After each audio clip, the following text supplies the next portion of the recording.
All right there. Hey, this is Brian Sebastian, Movie Reviews and More, Women on TV.tv, the worldwide TV network, and iTube 247 out of Franklin, Tennessee. And this is part two of a really interesting that I always wanted to do.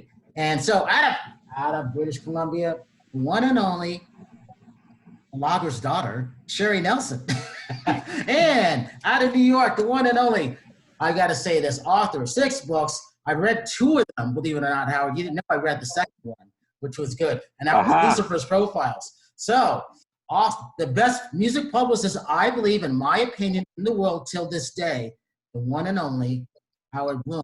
Also, can't stop there, publicist to numerous artists. So, Prince, Michael Jackson, Lionel Richie, ZZ Top, Billy Idol, Joan Jett, John Luke, Michael Jackson, Mellencamp. There's a reason why you put the Mellencamp and everything in there with John. Also, with that, Alice Cooper. And that's an interesting story, but we got to pick up with Prince. Talking about part 1, you left off Under the Cherry Moon, and then after that, we're going to get into your documentary that Sherry and I both saw. Okay, terrific. So, okay, are we on? Can you hear me? Yes, go ahead. Oh, great. Okay, terrific. It would be a shame if we did all this talking and nobody could hear us. So at any rate, one day I got a call from Bob Cavallo, who was Prince's manager. I had started with Prince when he was 19 years old and was totally unknown. But he'd already had a platinum album despite the lack of identity, despite the fact that nobody knew who he was.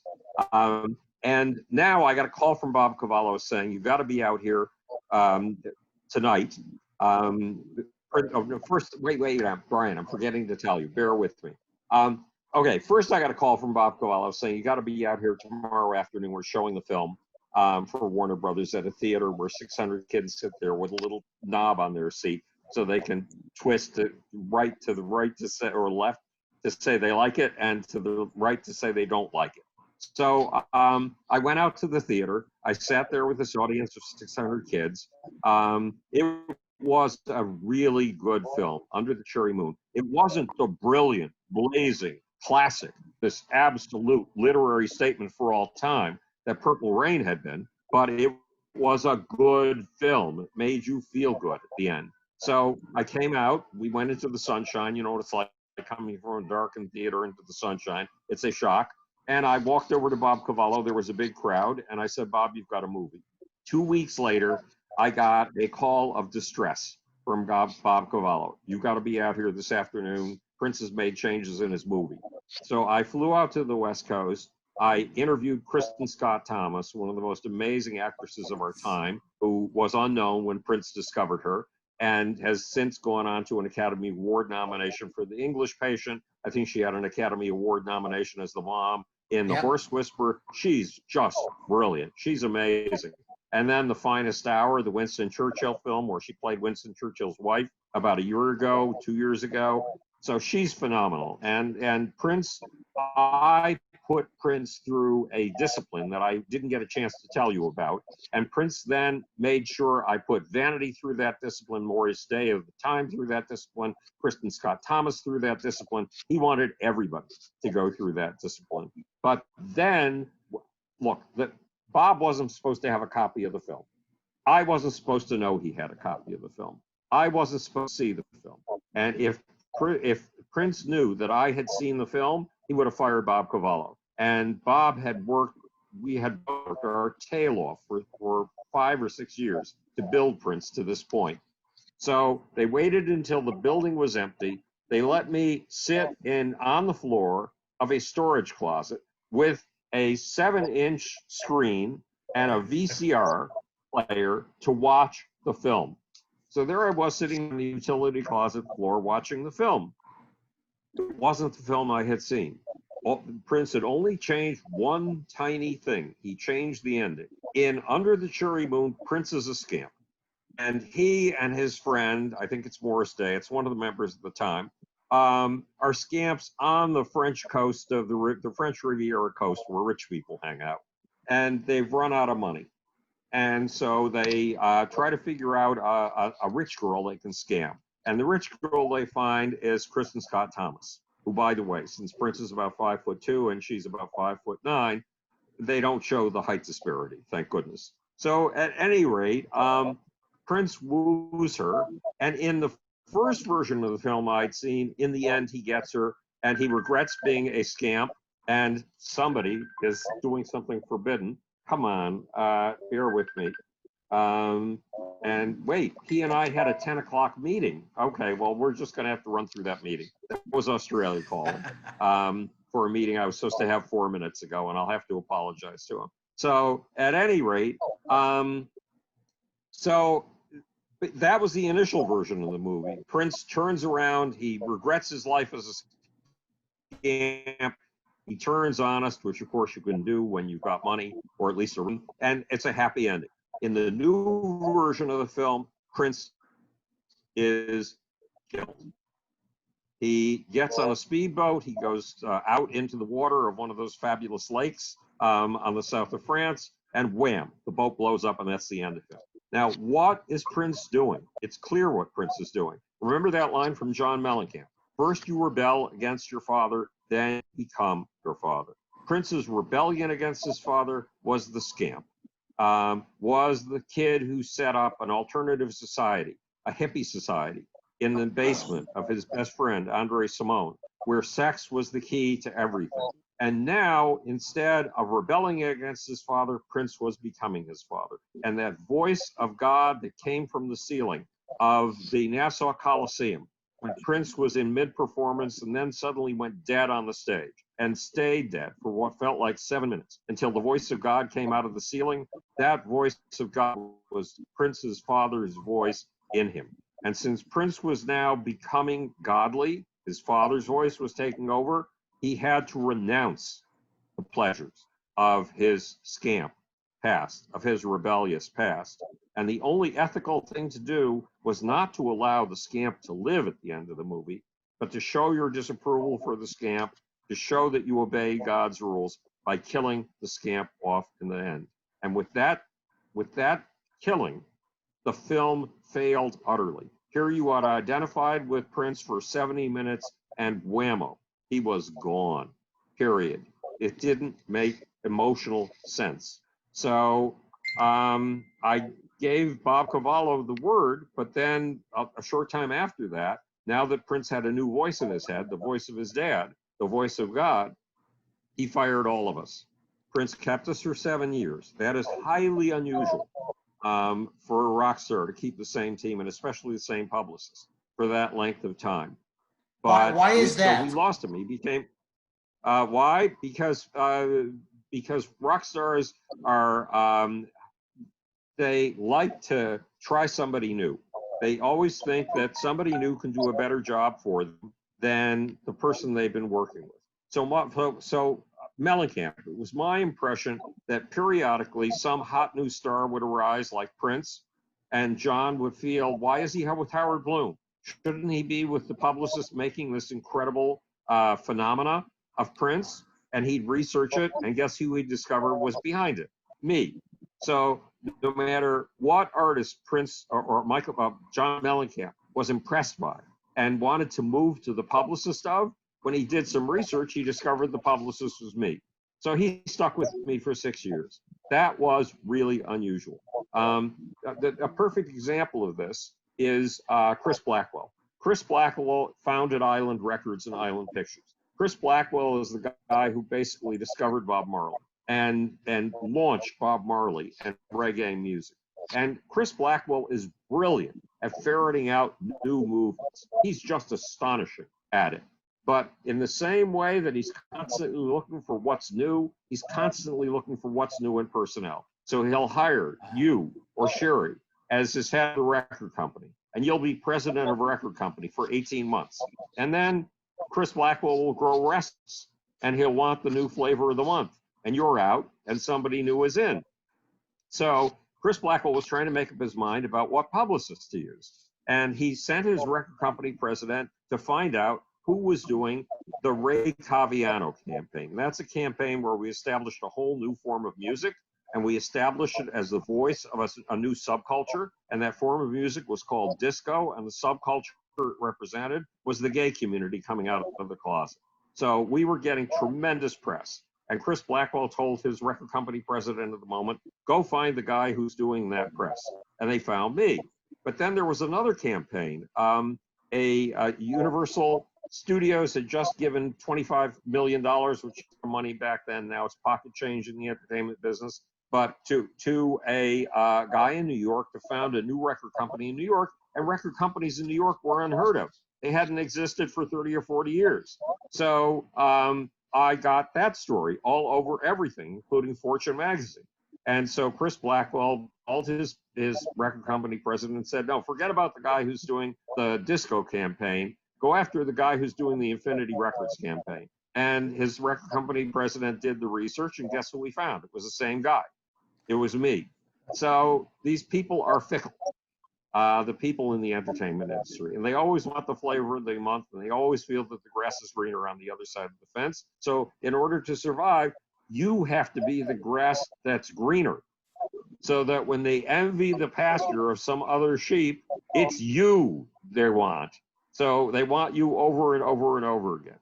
So there are artists, Billy Idol, I was probably with for, well, 5 to 7 years. Joan Jett, I was with for more like 8 or 9 years. And those artists that I was with for a long time tended to succeed a lot better, and they're the ones who are much better planted in the public memory. With the exception of Michael Jackson, who's an astonishing human being of any kind I've ever met in my life, and who I worked with for a very short amount of time, probably a year to a year and a half. But Howard, before you get into Michael Jackson, let's talk about William Broad, AKA Billy Idol. Talk about that. Well, the problem with Billy Idol, look, I made these demands, right?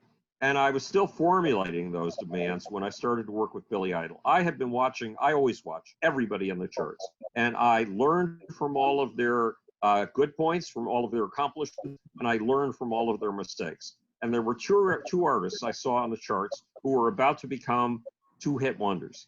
In other words, they'd have hits that would sustain for 6 months at most, and then they would disappear publicly from the public memory, like Terry Jacks. Remember him? I'm sure you don't. Terry Jacks had a great big hit called something like Summers in the Sun in the 1960s. He's gone. He was over and out. Leo Sears. Leo Sears has one of the most astonishing voices you've ever heard in your life. And he had a bunch of hits, and now then he was forgotten totally. These people failed to become icons. And I knew the secret for making these people icons. And it isn't just publicity, it's touring. So I spent years masters, and then became a master touring strategist. Because remember what touring's all about. You go to see a band in person, and you go through that ritual on the stage, and seeing the pupils of the audience dilating, their eyes widening, their faces melting, they're coming together in one giant amoebic mass, that amoebic mass sending a pseudopod out to you, its energy flowing through you, meeting the Godhead inside of you somehow, being utterly transmogrified and flowing back again. That's a divine cycle. That is an emotional experience of a kind of ecstasy, standing outside yourself, that we humans seldom experience. And it's a bonding experience. And guess what it's similar to?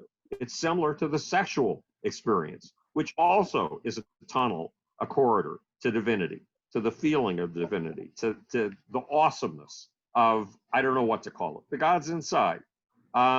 So to really establish yourself and keep from being a two-hit wonder, you have to go out and have that bonding experience with your audience. And you have to have it at least 3 times with your audience members, or they don't hold you in their heart as if you were their heart itself. They will do that if they've seen you in concert. And if everything you are, if the gods inside utterly take you over and utterly take them over in that ecstatic ritual of a concert, those people will stick with you for the rest of their lives. I went to see a Heart concert 10 years ago at the Beacon Theater.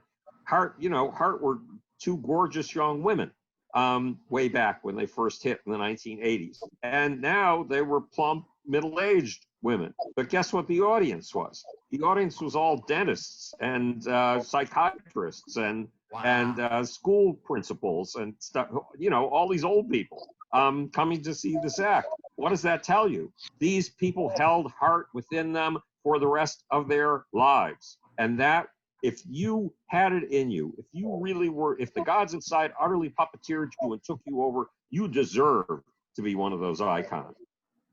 You deserve to be one of those flaming bonfires of human soul that people would remember for the rest of their lives. And so I saw these two guys who were about to fall off the edge of the cliff. They were about to become two-hit wonders. They hadn't done that bonding experience with their audience. And one of them was Billy Idol, and the other one was John Mellencamp. So when I got a call, first of all, I was in a rental car on Sunset Boulevard, cruising from west to east one day, and a song came on the radio. And this is the only time anything like this has ever happened to me in my life. That song was so utterly compelling. It grabbed me at such a deep emotional and physical level that I couldn't drive. I was unsafe on the highway. I had to find a parking spot and pull into it as fast as I could and just listen to the rest of that goddamn fucking song. And it was Hurt So Good. And a month or two later, John Mellencamp's manager assistant came to me and said, "Do you want to work with John?" And I laid out all my terms and conditions, and he said no. And then 2 days later, he called and he said he laid out my terms and conditions to John Mellencamp. And John said, "Well, if that's the way he does things, let's try it." So there I was with John Mellencamp. With Billy Idol, God knows, it was Bill Aucoin. Bill Aucoin was one of the most wonderful managers in the world. But you have to understand something about managers in the music industry. Most of them do not know a thing. They've had some happy accident. One of their acts, for reasons that they don't know, has become a superstar. With Bill Aucoin, it was Kiss. And then they think they have the magic. And they sign all kinds of other acts saying, "See what I did for Kiss? I can do that for you." And they never do. Why? Because they never understood how it happened to begin with. In Kiss's case, the magic was actually in, oh God, what is his name again? Not Paul Stanley. Gene Simmons. Yes, and Gene Simmons. Gene Simmons was the brilliant strategist behind Kiss, not Bill Aucoin. But Bill Aucoin was a pleasure to work with. He was a terrific motivator. And if you had good ideas, he made you feel so good about having those good ideas and implementing them that it was ridiculous. So Bill Aucoin asked me to work with Billy Idol. Now, first of all, I hadn't quite formulated my terms and conditions yet. And I really wanted to see Billy in his own environment, but Billy was living in New York, where I was living. And instead, Billy took the subway and came to see me in my office. Not at all what I wanted. That was obvious from talking to Billy Idol that this was an extremely articulate, intelligent person who was no longer articulate. Why? Because there were too many drugs in his system. It was impossible to understand what he was trying to say. You could tell there was an intelligent person in there, but he couldn't express himself. What did express him was Billy Idol was Billy Idol. Billy Idol you see on stage, Billy Idol who comes to see you in your office. In other words, the skinny little leather vest, the bulging biceps, the crosses, the chains, that's how Billy dresses on a normal basis. So he came into my office, he sat there, I couldn't understand him, but there was a tattoo on his right shoulder. And the tattoo was of this gorgeous 16-year-old superhero. But I'd never seen her before. I had no idea who she was. And I asked Billy who it was, and he explained the one thing that I understood in the conversation. Her name was Octobriana. She was the spirit of the original October Revolution of 1917 in Russia, the revolution that brought in the communists. But she was the original spirit. She was the spirit of freedom. She was the spirit that was destroyed by Lenin. She was the spirit that was smothered by Stalin. But she was the spirit that was still alive in the underground comics of Russia. She was an underground comic character. These were illegal comics. Kids who were drawing them could have ended up in prison or the gulag for the rest of their lives. Well, that explained Billy Idol. That tattoo and what he explained about it explained Billy Idol to me. Then a few months later, we were in the middle of the campaign. We worked with Billy for, as I said, roughly 5 or 6 years. And I started dictating his touring strategy. And Bill Aucoin was perfectly happy to let me do that. So I went about implanting those rituals all over the country where people can bond with him. Because Billy is a bonfire. Billy is a blaze. Billy is an explosion on stage. That's where he really comes to life. That's how he really expresses himself. is through his music and his movements and his stance and his attitude. Attitude, stance, how you physically stand, how you raise your fist. It's different for Joan Jett. It's one gesture with Joan Jett. It's another kind of gesture with John Mellencamp. It's another kind of gesture with Billy Idol. And those few inches that I just moved my fist made all the difference in the world as to what they were saying on stage. Billy may have been inarticulate with words, but his body articulated and his soul articulated, and the gods inside of him articulated brilliantly when he was on stage. So we were in the middle of establishing his career via touring, and eventually I hadn't seen Billy for a long time, and I don't normally hang out. I don't know human rituals at all. I'm a workaholic. And I grew up with guinea pigs and lab rats, not with other human beings. But I went down to Electric Lady Studio where he was recording to see him because I hadn't seen him in a long time. And now studios are built with walls this thick. They're built with walls 2 feet thick, and it's all sound insulation. And it's there so that no sounds from the street will get into the studio, and no sounds from the studio will get anywhere except the room that they're in. And yet, when I entered the tiny little vestibule of Electric Lady Studios on 8th Street in the West Village, I could hear screaming. I could hear ranting. I could hear these inarticulate, wordless sounds of ferocious rage and anger. And they were Billy in the studio, ranting so loud that you could hear him through those astonishing insulated walls, sound insulated walls. So 2 weeks later, Billy's parents came into New York, and they wanted to interview everybody who had to do with Billy and see how Billy was doing. So they had us come in one by one to meet with them. And everybody else, no, look, by then I had built Billy into an icon. By then, Billy was an idol.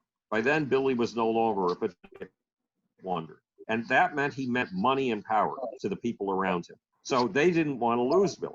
So when they went into that room with Billy's parents, they said, Billy is doing wonderfully. He's just terrific, which wasn't true. And then finally, they had me in that room. And I said, your son is killing himself. And if we don't do something about it immediately, he will be dead in months or at least within this year. And they took me seriously, and they took him away from Bill Aucoin. Now, why was that important? One day I got a phone call from Bill Aucoin's staff. They were terrific. He was terrific. They were terrific. And they said, Bill has been freebasing. It was the days of the crack epidemic. And freebasing was the most dangerous way you could possibly use crack. And it was the most addictive way you could possibly use crack. It's what killed Richard Pryor. Remember, he burned himself up. It was a freebasing accident. And they said, Bill's been freebasing. He hasn't been coming into the office. He's locked himself in his bathroom. He won't talk to anybody. By the way, the bathroom was the Olympic Tower, so the bathroom was the size of your bedroom. And there's a phone in there, and they gave me the private phone number in his bathroom. And I called him, and they felt I was the only person he'd listened to about drugs. He pretended he wasn't on any drugs. He didn't know what I was talking about. It was tragic. And so Billy had to be separated from Bill Aucoin because the two of them were freebasing. Billy was using heroin. Billy was drinking himself into a stupor. And the parents wanted me to manage him. Now, look, I am brilliant at certain things, like soul finding and showing people how your soul can come to the surface, and tour management, working out a tour strategy. Those things I can do better than just about anybody else in the music industry. But money, I hate money. I can't handle money. And handling money is a very important role for a manager. So there's no way I wanted to be Billy's manager. And he found another manager, and he eventually, with the other manager, left us. But that's the Billy Idol story. So apparently, they slimmed him down from overuse of these drugs to recreational use, which is a major accomplishment. And 10 years ago or so, maybe it was less than that, I was watching Rocky New Year's Eve on television with my girlfriend, and there was Billy Idol. And guess what? He was in his 50s, and he looked the way he looked when he was in his 20s. He had the same body. So he's obviously been taking care of himself. And when they started making a Billy Idol film about 6 months ago, they called me, and we had a long, long interview about Billy. And the filmmakers were not just very appreciative, they wanted to stay in touch forever, which is very sweet. I played a similar role in the ZZ Top movie, and I keep getting emails from people who say, I just saw you in the ZZ Top movie. I haven't seen the ZZ Top movie yet. But at any rate, so that was the Billy Idol story. It's very good. I never knew. So I had I had two enemies in the entertainment industry. One was a guy who was just the Darth Vader of the business. He was brilliant, but he had no moral compass. The other was cocaine. And cocaine was probably my biggest enemy in the business. And cocaine is what was threatening to end the life of Billy Idol. Sherry.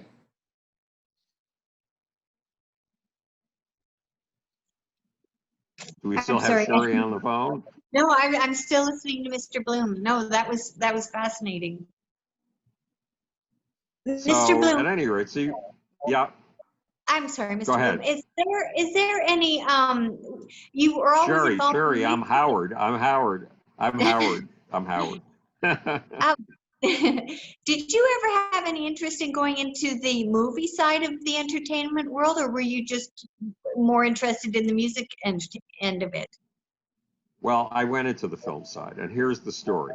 So I got into PR by being hired by Gulf and Western's 14 record companies to work to build a public and artist relations department from scratch for them. Remember, I'm a person who started in theoretical physics and microbiology when I was 10, and my whole life has been science. So this is an unlikely field for me. But at any rate, I started a public and artist relations department for them. And we had a problem. Our president had a problem. His son had been diagnosed with terminal leukemia, and he wanted to save his son's life. The son was only 16 years old. So he came into the office every day at 9 o'clock. No record company president comes in at 9 o'clock. They all have to be out of clubs checking out bands at night. So they come in at 10 or 11. But he came in at 9. He had these giant wooden doors in a big corner office with windows overlooking Central Park. He locked those wooden doors. We never saw him. There was no such thing as a staff meeting. And because the company was running headless is perfect for me. That meant I could do whatever I wanted in that company. And that meant I could look over the 14 record companies that we had, realize that 12 of them were a total waste of time, see that 2 of them had really good teams and needed support, and I could support those 2 companies to the hilt, absolutely to the hilt. And one day, the A&R guy, A&R stands for Artist and Repertoire, it's a talent scout. So one day, the talent scout for one of our loser record companies, Paramount Records, came into my office. Now, he came into my office twice a week, and he always had these stories of these amazing people he just discovered who were going to be Godzillas, who were going to be smashes, who were going to be superstars, and yada, yada, yada. And yada, yada was one of his phrases. And I would enjoy seeing him because he'd carry on with such enthusiasm, but I knew the minute he left the room, we'd never hear of that artist again because nothing was going to happen with that artist. So I wasn't going to work on his artists at all. And one day he walked into my office and he gave me his Gorilla and Godzilla and Super Smash spiel about a 13-year-old girl from Crown Heights, Brooklyn. And I figured, okay, this is another person we will never hear of again in our lives. And then he hit me with a problem. He said, I've got a showcase set up for her at the Plaza Hotel. Now, I just happened to be a very short walk away across Central Park from the Plaza Hotel. And as head of artist relations, it was my job to show up whenever one of our artists was anywhere in New York City and show that we at least cared about the artist. And now, look, I was very blunt with these artists. If we weren't doing anything for the artists, I told the artists that. But one way or the other, it was my job to show up. So I walked across town at noon over to the Plaza Hotel and walked into this this nightclub that was set up with tiers, with tables, all of the tables in a semicircle facing the very center of the stage.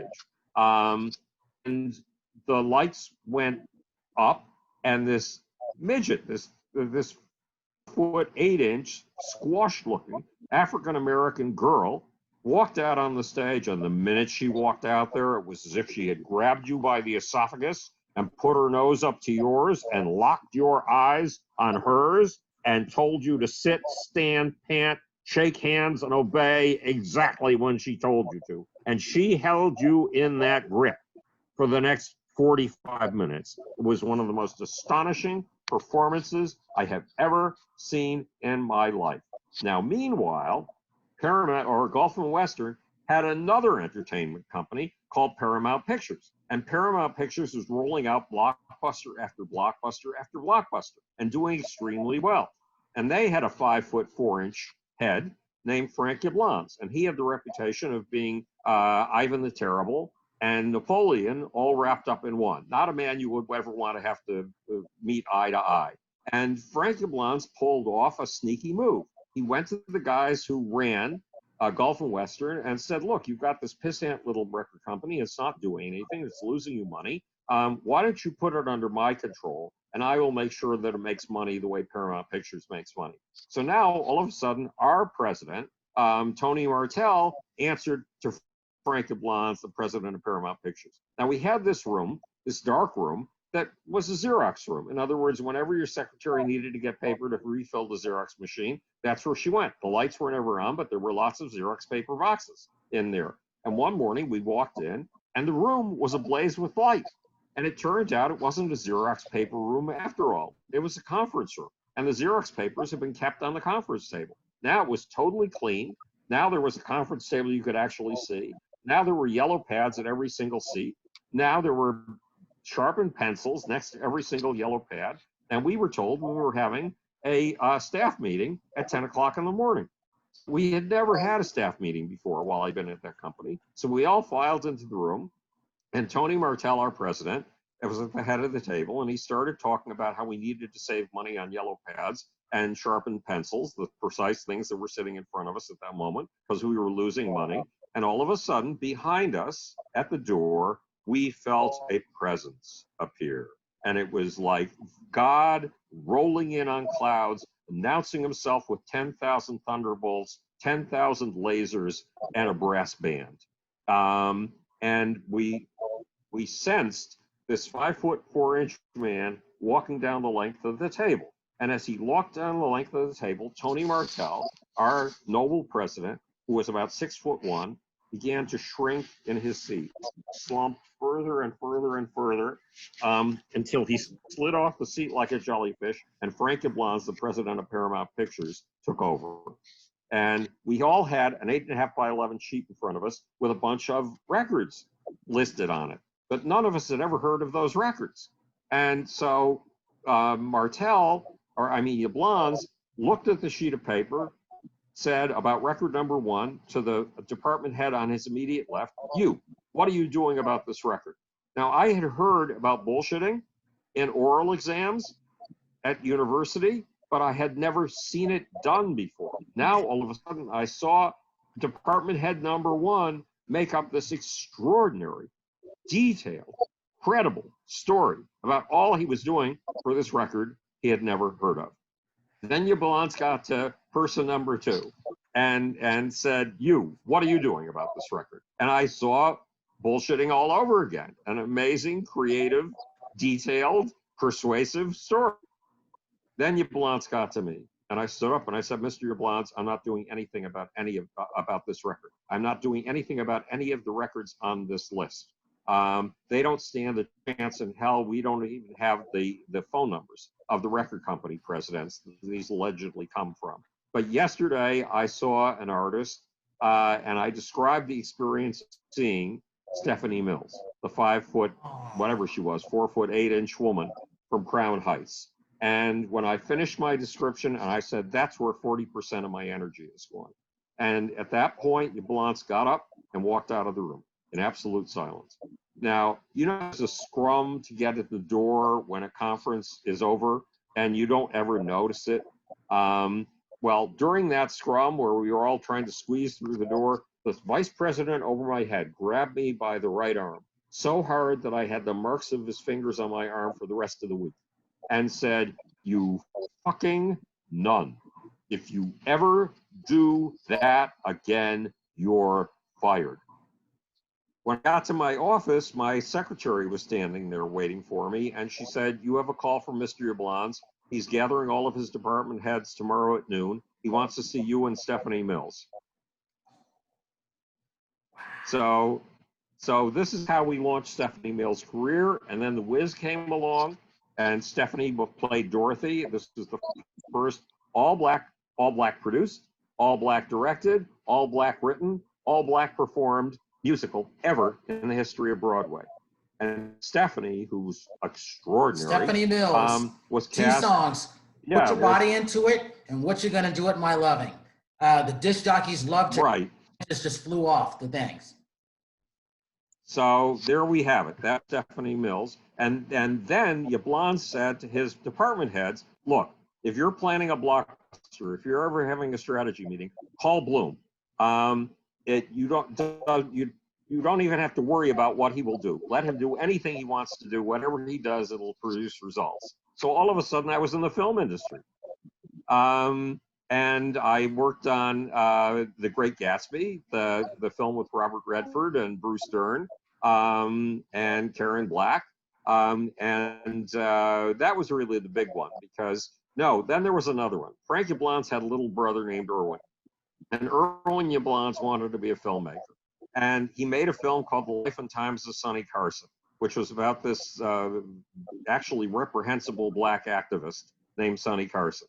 And nobody in the company would touch it. They were sure that it was just Frank's little brother being thrown a bone, and that he had no talent, and they just refused. They turned their back on it. So I handled that entire film. And Irwin Yablons would go on to do, I think it was the Halloween series. And the Halloween series would be one of the biggest horror movie franchises in the history of Hollywood. So was Irwin Yablon lacking in talent? Had his brother just thrown him a bone? No, Irwin Yablons had tons of talent, but the only one who would touch his movie and the person who did the entire campaign for his movie was me. So Howard, give your website, give them a reason why to buy this movie, and we got 60 seconds, this book, Einstein, Michael. All right. Because Jackson, Sherry, we're gonna have to have a part 3 with him on another time because he's got so many stories to tell that are classic. But give your website, Howard, and then Sherry gives yours. It's howardbloom.net, and look for the film, The Grand Unified Theory of Howard Bloom, on the howardbloom.net website, and we'll tell you how, as of July 21st, you can get this 66-minute award-winning film. And Sherry, give your website. I don't have a website. I'm just Sherry Nelson at Facebook and Twitter, Instagram, XOXO, Sherry XO. And definitely July 21st, please do yourself a favor and see Mr. Bloom's movie. It's amazing. Yes, and don't forget to buy the book, Einstein, Michael Jackson and me, because we're going to have him come back for another one. Howard, I got to thank you for this. I'm Brian Sebastian, Movie Reviews and More, Women on TV.tv, iTube 247 out of Franklin, Tennessee, the Women's Broadcast TV Network, and we will see you next week. And if you see someone without a smile, please give them one of yours because the world needs it.